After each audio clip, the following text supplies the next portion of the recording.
सो अथ शब्द के 5 अर्थ होते हैं और उनमें से भगवान भाष्यकार ने वो सबसे पहले आरंभ अर्थ का निषेध किया। मंगल श्रवण मात्र से हो जाता है, उच्चारण मात्र से हो जाता है, इसलिए मंगल अर्थ का वाक्यार्थ में समन्वय नहीं होता। इसलिए अथ शब्द का निश्चित रूप से अर्थ होगा अनंतर। अथ शब्दस्य आनंतर्यम परिगृह्यते। केवल यही अर्थ संभव है। एक बार ये तय हो गया तो फिर प्रश्न आता है कि पूर्व वृत्त क्या है। ब्रह्म जिज्ञासा के पूर्व में रहने वाली जो स्थिति है वो कौन सी स्थिति है। माने ब्रह्म जिज्ञासा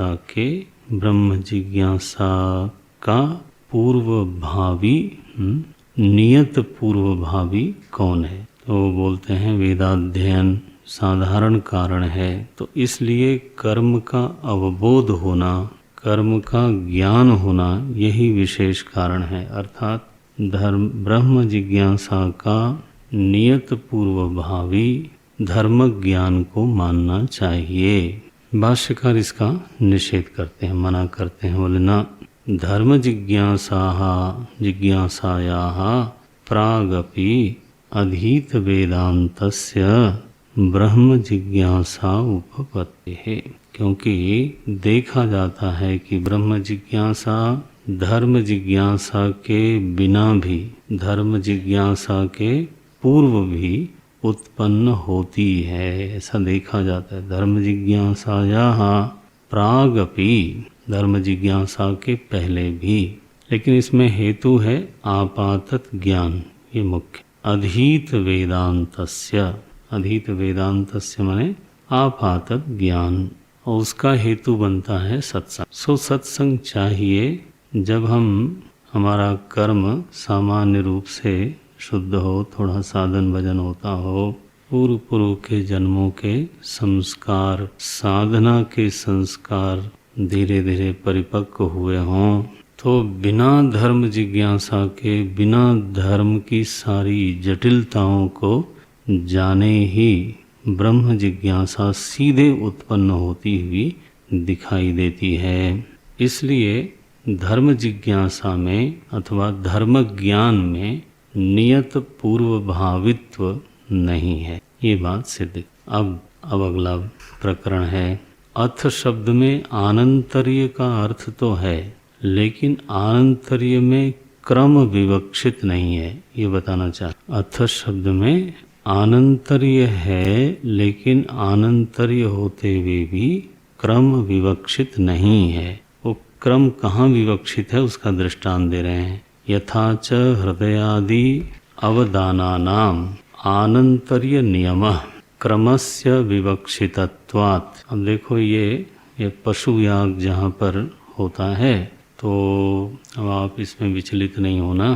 तो वेद में ही पशु के बलि का प्रकरण आता है। उसमें जब बलि दी जाती है तो वेद भगवान उस सकामी को एक विशेष तरह से पशु को काटने का विधान करते हैं। वो आदेश है पहले हृदय को काटो, ऐसा बोलते हैं। हृदय को काटो, फिर इसको काटो, फिर अंत में वक्षस्थल को काटो, इस तरह का वर्णन है। तो उसमें जो आनंतर्य है ना, अथ शब्द आता है, तो वहाँ अथ शब्द आनंतर्य के अर्थ में होते हुए भी वहाँ पर मूल विवक्षा आनंतर्य की नहीं है। हाँ, वहाँ मूल विवक्षा है क्रम की। इसका अभिप्राय है कि वेद ये बात कहना चाहता है कि यदि क्रम भंग हुआ तो अनुष्ठान असफल हो जाएगा। आपने पढ़ा है नेहाभिक्रमनाशोस्ति।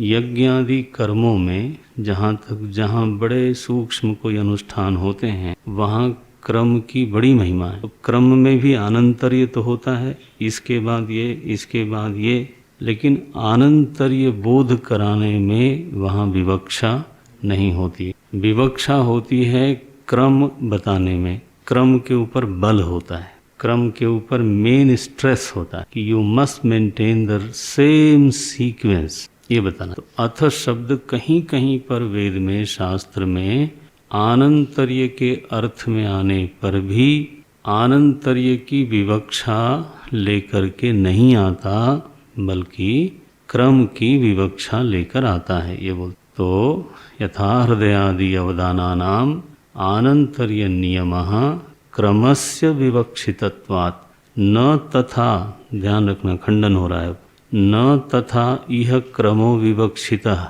यहाँ अथ जो शब्द आया है, था तो ब्रह्म जिज्ञासा, इसमें जो अथ शब्द है इसका प्रधान अर्थ है आनंतर्य, न कि क्रम।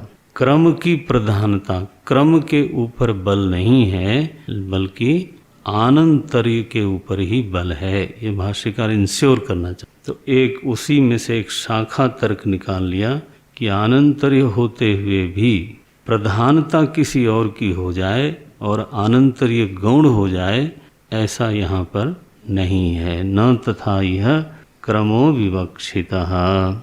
3 हो गया। मंगल प्रयोजन नहीं है, आरंभ नहीं है, क्रम नहीं है। अब चौथा बोलते हैं शेष शेषित्वे अधिकृत अधिकारे। ये देखो, ये 2 इकट्ठे लिया उन्होंने। शेष शेषी संबंध नहीं है और अधिकृत अधिकार संबंध भी नहीं है। इस विषय में कोई प्रमाण वेद में नहीं मिलता। शेष शेषित्वे अधिकृत अधिकारे वा, न उधर से ही चला रहा है, न तथा यह। तो बोलते हैं न शेष शेषित्व, ऐसे सुविधा के लिए से, न शेष शेषित्वे अधिकृत अधिकारे। क्यों? हेतु क्या इसमें? प्रमाण अभावात। बोले ये शेष शेषी संबंध, अधिकृत अधिकार संबंध किसके किसके बीच में बता रहे हो, यानी किसका निषेध कर रहे हो? बोले धर्म ब्रह्म जिज्ञासयोः। माने धर्म ब्रह्म में, धर्म ज्ञान और ब्रह्म ज्ञान में शेष शेषी संबंध अथवा अधिकृत अधिकार संबंध नहीं है। नारायण। अब ये शेष शेषी का क्या मतलब हुआ? अंग अंगी, सरल भाषा में बोलते हैं अंग अंगी। शेषी माने अंगी, शेष माने अंग। इसमें एक तो हो गया गौण और एक हो गया मुख्य। एक दूसरा अर्थ बनता है, एक है प्रयोजन, दूसरा है उसके लिए, उसकी पूर्ति के लिए साधन। तो शेष है साधन और शेषी है साध्य, प्रयोजन, मुख्य। तो आप ये भी मत कहना कि धर्म जिज्ञासा शेष है और ब्रह्म जिज्ञासा शेषी है, माने ये भी हम नहीं मानते। ये बड़ी बात कही है। धर्म जिज्ञासा को शेष मानने के लिए भी तैयार नहीं, शेषी तो छोड़ो, माने अगर शेष मान लेंगे तो अविनाभाव हो जाएगा। तब ये मानना पड़ेगा कि ब्रह्म जिज्ञासा फल है किसका? धर्म जिज्ञासा का। ये तो ठीक है, लेकिन उसी में ये बात भी कह दी जाएगी धीरे से कि फिर बिना धर्म जिज्ञासा के ब्रह्म जिज्ञासा नहीं हो सकती। तो बिना अंगी के पुष्टि के, बिना अंगों के पुष्टि के अंगी पुष्ट नहीं होता। तो बिल्कुल ब्रह्म जिज्ञासा को स्वतंत्र रखना चाहते हैं भाष्यकार। बोले बिल्कुल नहीं, शेष शेषी संबंध इसमें बिल्कुल नहीं है। इस विषय में कोई प्रमाण मिलता नहीं है। प्रमाण अभावत, हेतु यही है। अच्छा, दूसरा है अधिकृत अधिकारे। अब ये शब्द देखना, अधिकृत अधिकारे का क्या अर्थ होता है कि पहले एक कर्म आप करो, फिर यह कर्म कर लेने पर आप अधिकृत हो गए। किसके लिए? दूसरे कर्म को करने के लिए। लौकिक दृष्टांत दें तो फिर हमें जैसे कहा जाता है कि ये एग्जामिनेशन पहले आप पास कर लीजिए, तो आप एक अधिकृत कैंडिडेट हो गए। ठीक है, अधिकृत कैंडिडेट हो गए। अब आपका इस एडमिशन में अधिकार बनता है। तो जैसे कहा जाता है, वैदिक दृष्टांत हम आएंगे इस पर अभी। वैदिक दृष्टांत हैं कि जिसने यज्ञोपवीत धारण किया अधिकृत हो गया, जिसने संध्या वंदन किया अधिकृत हो गया, जिसने अग्निहोत्रादि दर्श पूर्णमास इत्यादि का सम्यक अनुष्ठान किया तो वो अधिकृत हो गया। अब ऐसा जो अधिकृत है उसका फिर ब्रह्म जिज्ञासा में अधिकार है। फिर से वही शर्त है, मैंने थोड़ा घुमा के कि पहले आप ये कर लो, हाँ, इसके बाद ही आपका ब्रह्म जिज्ञासा में अधिकार होगा? बोले बिल्कुल नहीं। अधिकृत अधिकारे शेष शेषित्वे, यानी इस विषय में प्रमाण अभावात, शास्त्र में ऐसा कोई प्रमाण मिल। तो देखो 5 चीजों का उल्लेख करके भाष्यकार ने उसका निषेध कर दिया। मंगल प्रयोजन तो स्वतः सिद्ध है, इसलिए मंगल अर्थ का ग्रहण नहीं किया जा सकता। इच्छा में चूंकि कर्तृत्व तो नहीं है, इसलिए आरंभ का ग्रहण नहीं हो सकता। आनंतर्य ही प्रधान अर्थ है, क्रम प्रधान अर्थ नहीं है। और धर्म जिज्ञासा के साथ ब्रह्म जिज्ञासा का शेष शेषी संबंध नहीं है, अधिकृत अधिकार संबंध नहीं है। अब धर्म जिज्ञासा से उसका क्या संबंध है भाई? बोले संबंध नहीं है, पहले ये देख लो, बाद में क्या संबंध है वो बताएंगे।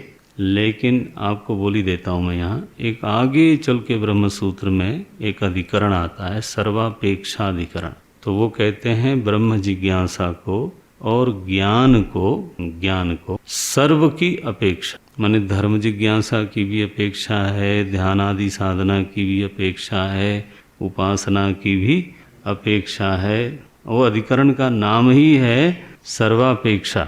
लो अब वहाँ भामतीकार की टीका कभी पढ़िए, तो वो सर्वापेक्षा किसके लिए है? ज्ञान के लिए? बोले नहीं चित्त शुद्धि के लिए, उसमें भी हिचक है। जिज्ञासा के लिए अरे बोले भाई कहीं तो अपेक्षा बताओ आप।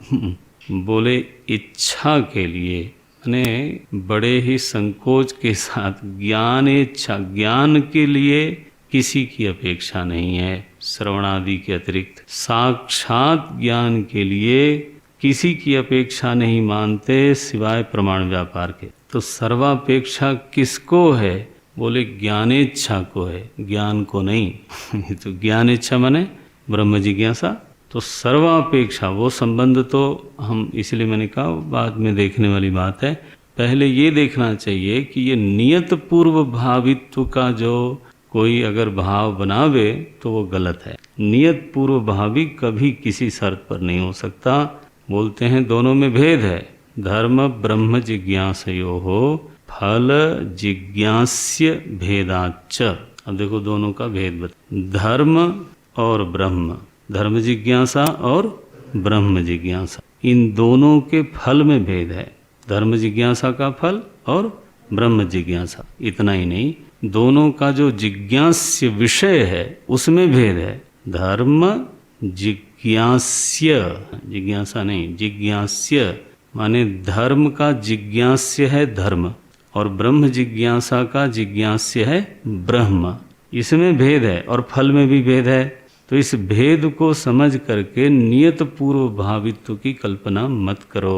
भेद दिखाते हैं भाष्य। अभ्युदय फलम, देखो फल का निर्वचन हो रहा है, धर्म के फल का निर्वचन है। अभ्युदय फलम धर्म ज्ञानम, धर्म ज्ञान का फल है अभ्युदय। अभितः उदय, भीतर भी आप सदाचारी सज्जन हो गए और बाहर ब्रह्मलोक तक आपकी गति हो गई, इसको बोलते हैं अभ्युदय। यानी बाह्य और आंतरिक दोनों ही परिस्थिति जब शोभन से शोभनतर होती जावे तब उसको बोलते हैं अभ्युदय। ये धर्म ज्ञान का फल। अभ्युदय फलम धर्म ज्ञानम। अच्छा, लेकिन ज्ञान सीधे अभ्युदय फल नहीं दे सकता। इसलिए अब देखो इस ज्ञान के साथ क्या जोड़ रहे हैं, तच्च अनुष्ठानापेक्षम, उस ज्ञान को फिर ज्ञान के अनुसार अनुष्ठान की सदा अपेक्षा रहेगी। यह ऐसा ज्ञान है जिसको कर्म की आवश्यकता रहती है। ये इसको बोलते हैं अंध पंगु न्याय। ज्ञान लंगड़ा है, चल नहीं सकता, कर्म अंधा है, उसको दिखाई नहीं देता।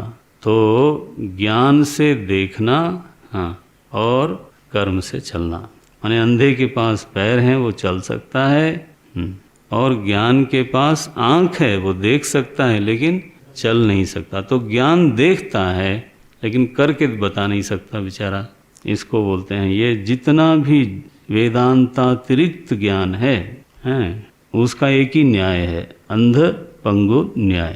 केवल ज्ञान अपने अभ्युदय फल का जनक नहीं है। अकेले निरपेक्ष स्वतंत्र होकर के अभ्युदय फल को देने में असमर्थ है। और केवल अनुष्ठान ज्ञान के बिना वो भी कभी अभ्युदय फल को नहीं दे सकता, दोनों की ही जरूरत पड़े। सो बोलते हैं अभ्युदय फलम धर्म ज्ञानम तच्च अनुष्ठानापेक्षम। देखो एक कर्म की प्रकृति को समझा हुआ है लोगों ने।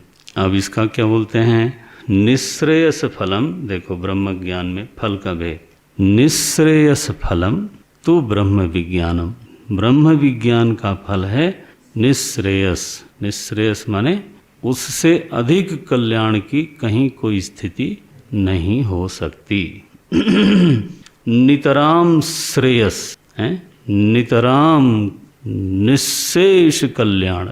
वो क्या है, बोले अपने स्वरूप में अनायास विश्राम करना। निश्रेयस की लघुत्तम जो परिभाषा है वो यही है, स्वरूपावस्थान इत्यर्थ। कहीं अन्य में विश्राम करने से वहाँ हटना ही पड़ता है। इसलिए कर्दम ऋषि ने कपिल भगवान से अनुमति ली कि हमारे धन्य भाग जो आप हमारे घर में आवे, हमारे संतान बन के आए, लेकिन आपकी अन्यता अभी गई नहीं है। तो मैं अगर अन्य में विश्राम करूंगा तो वहाँ से एक दिन मुझे हटना होगा। तो आपको अपने आत्मस्वरूप के रूप में जब तक न पहचान लूँ तब तक बात बनती नहीं। इसलिए हाँ, तदर्थ मुझे अनुमति दी जाए। तो ये है ईश दर्शनम स्वात्म रूपतः। जब तक वो बात ना आवे निश्रेयस नहीं हो सकता। तो निश्रेयस फलम ब्रह्म विज्ञानम। ये निश्रेयस फलम तो ब्रह्म विज्ञानम न च अनुष्ठानांतरापेक्षम। ये भेद कर दिया। ज्ञान स्वयं ही अपना फल देने में स्वतंत्र है, उसको किसी अनुष्ठानांतर की अपेक्षा है नहीं। यानी knowledge it self is final. Knowledge is not a beginning, it is not a first step, it is final.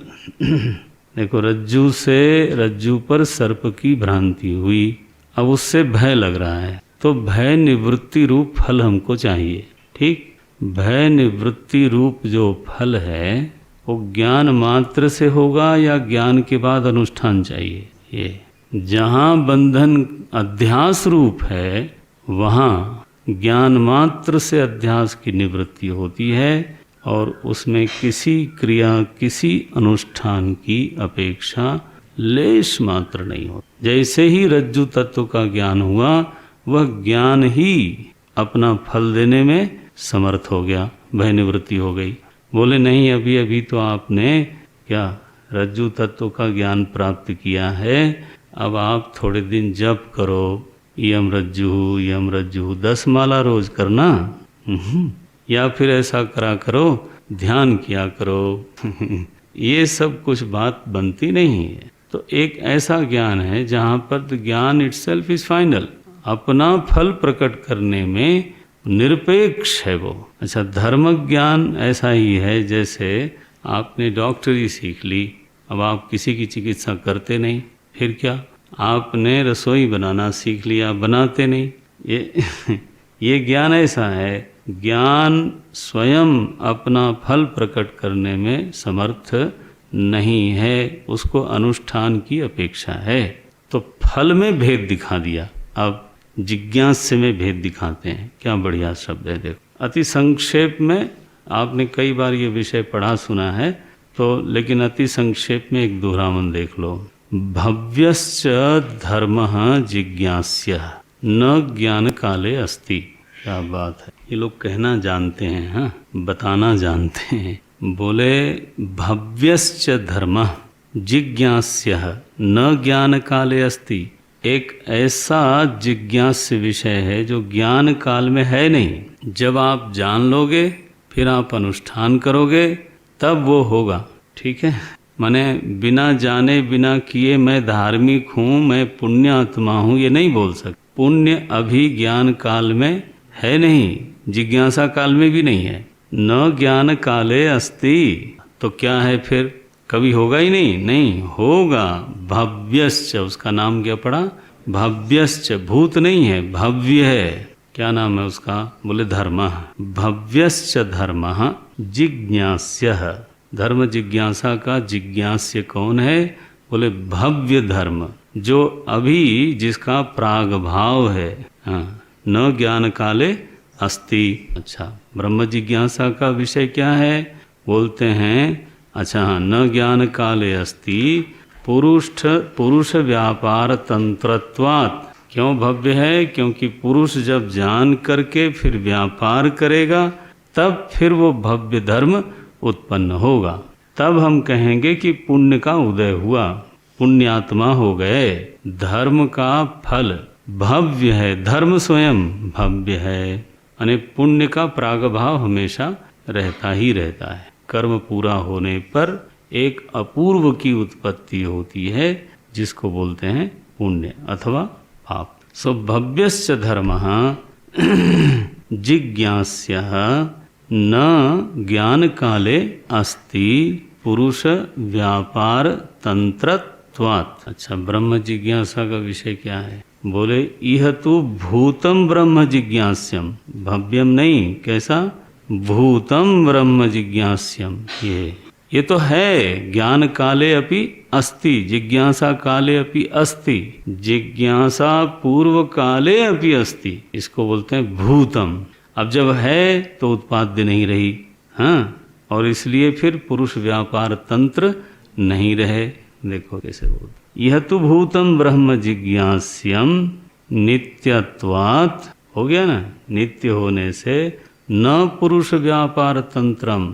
फिर इसमें पुरुष व्यापार की अधीनता बिल्कुल नहीं, वो पहले से ही विद्यमान वस्तु है। तो धर्म जिज्ञासा और ब्रह्म जिज्ञासा में दो भेद बता दिया उन्होंने, फल भेद और जिज्ञास्य भेद।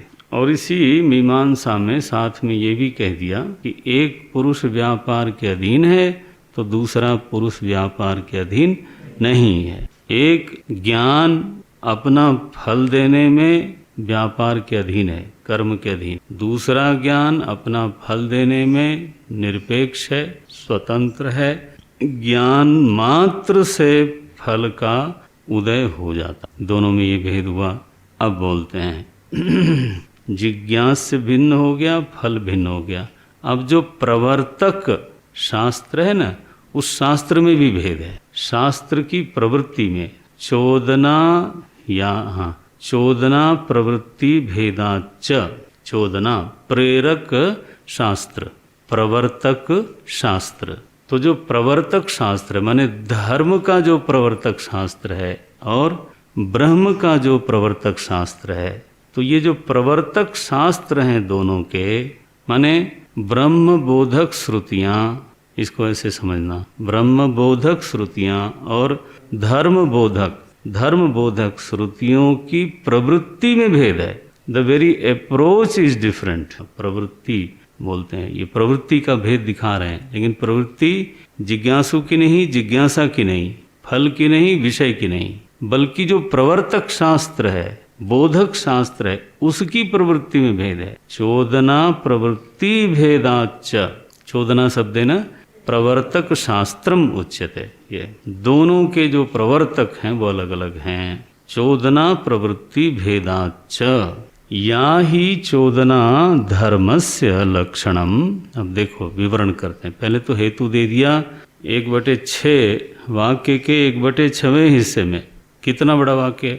चोदना प्रवृत्ति भेदाच, बस ये हेतु है।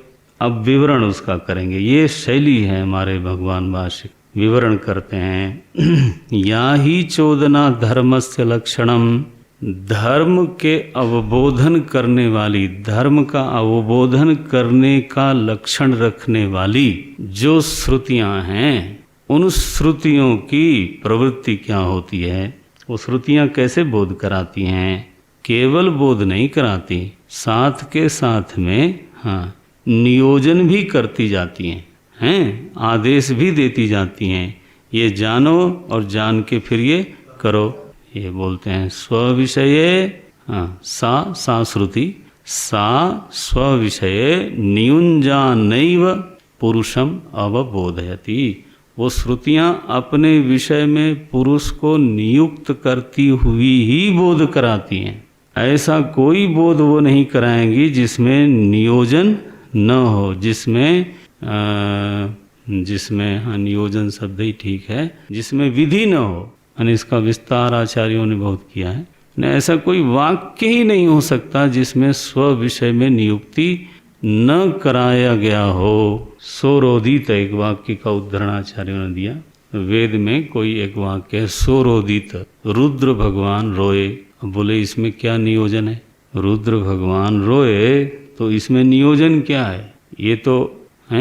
ये तो अनर्थक्यम होगा, या तो अनर्थक्यम तद अतदर्थानाम आमनायस्य क्रियार्थत्वात्। बोले इसको आप निरर्थक बताओ। बोले निरर्थक नहीं है ये। उसके आगे का प्रकरण पढ़ो। रुद्र भगवान रोए तो उनका अश्रु गिरा तो उससे चांदी बनी। ये बोले अच्छा चांदी बनी उससे, तो बोले इसलिए यज्ञ कर्मों में चांदी का उपयोग नहीं होना चाहिए, क्योंकि वो रुदन से प्रकट हुआ। देखो ये अंततः उसका कर्म में नियोग है। अगर अकेले एक वाक्य देखो तो उसमें नियोग नहीं दिखता, लेकिन खोजना चाहिए कि ये वाक्य बोला गया है तो इसका नियोग जरूर होगा। नियुंजान एव भाष्यकार बोलते हैं, नियुक्त करते हुए ही अवबोधयति। अब बताओ कहाँ तो सोरोदित, फिर कहाँ तो उससे चांदी उत्पन्न हुई। इसमें क्या दिक्कत? कोई विधि कोई नहीं, लेकिन उसका जब निगमन होता है तो ये होता है। तो प्रसन्नता से वो प्रकट नहीं हुई, इसलिए कर्म विशेष में ये प्रकरण आया।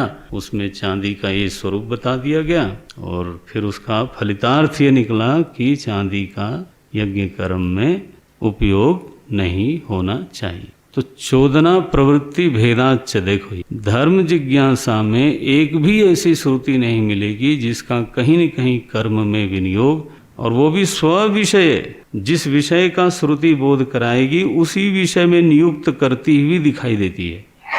अगर दुर्वा घास का उसने वर्णन किया तो दुर्वा घास में ही आपकी नियुक्ति कर देगी कि फिर इसको उखाड़ो किस दिन, एकादशी के दिन या किसी दिन जो भी है, और उसकी चुन चुन के बढ़िया सी एक पूंजी बनाओ अनिरुद्ध जी की तरह, फिर गणेश जी के सिर पर रखो। ये न्यूनजान नहीं, वह दुर्वा घास बताने में वेद का कोई प्रयोजन नहीं है। ये धर्म जिज्ञासा का स्वरूप तो यही है। बोलते हैं या ही चोदना धर्मस्य लक्षणम सा स्विषय न्यूनजानैव पुरुषम अवबोधयति ब्रह्मचोदना तु।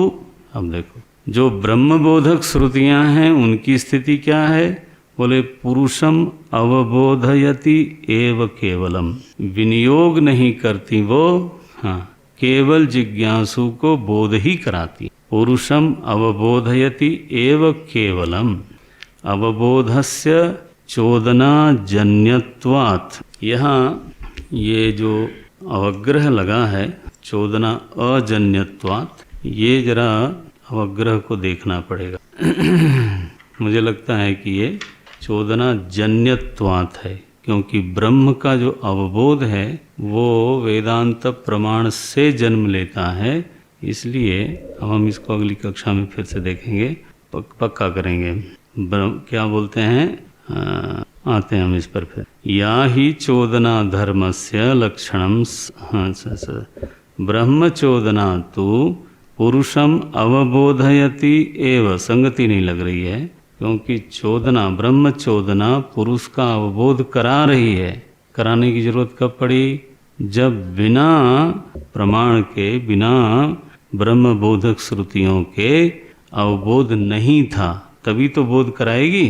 चोदना अजन्यत्वात्, या तो ऐसा अर्थ करेंगे कि बिना ब्रह्म बोधक श्रुतियों के, यही अर्थ बनेगा, बिना ब्रह्म बोधक श्रुतियों के ब्रह्म बोध जन्म नहीं ले सकता। इसलिए ब्रह्म बोधक श्रुतियां बोध तो कराती हैं, लेकिन बोध के अलावा नियोग नहीं करती।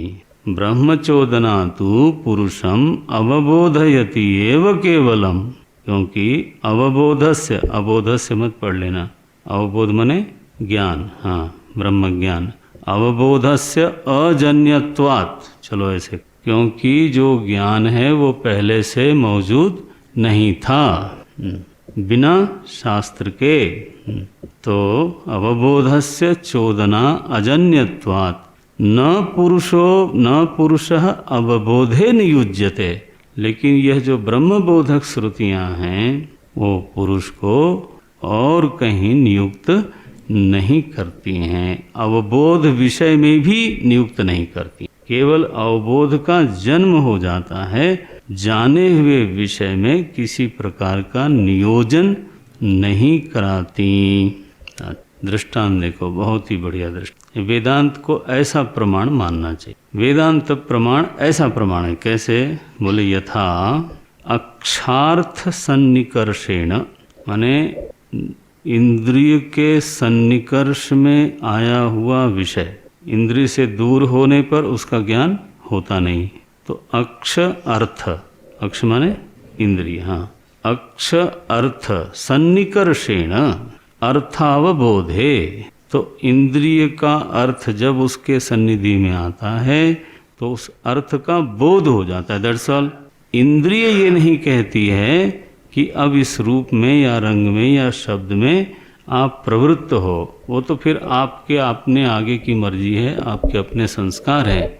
इंद्रिय प्रमाण जो काम करता है वो केवल अवबोध करा करके निवृत्त हो जाता है। तो प्रमाण जिस तरह से केवल अवबोध का जनक है, जैसे इंद्रिय प्रत्यक्षादि प्रमाण जैसे केवल ज्ञान का जनक है, बिल्कुल वैसे ही यह वेदांत प्रमाण भी केवल ब्रह्मबोध का जनक है, नियोजक नहीं है। जबकि धर्म ज्ञान नियोजक है, ये भेद है। तो देखो हेतु साफ कर दिया, चोदना प्रवृत्ति भेदाच, हेतु यही है, उसी का विवरण था।